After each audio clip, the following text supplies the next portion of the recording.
Kita ni orang Islam, orang kafir makan tangan kiri, kita pun nak makan tangan kiri. Dia kata table manners, tuan-tuan. Apa table manners? Sopan santun di meja makan. Apa kesopanan dia? Makan tangan kiri. Orang putih ni kan dia makan steak, daging ke apa. Dia nak steak ni dia kena ada pisau dan garpu. Orang kafir potong pakai tangan kanan. Yang tangan kiri pegang apa? Garpu.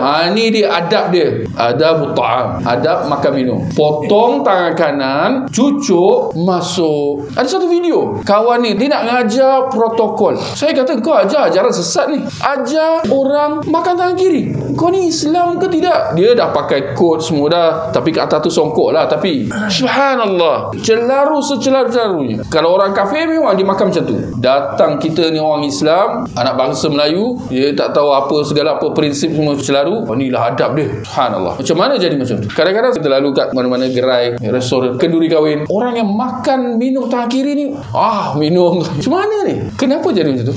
Apa sebab? Tangan bersih je tapi diminum tangan kiri. Sebab apa jadi macam tu? Mana silapnya? Di mana silapnya?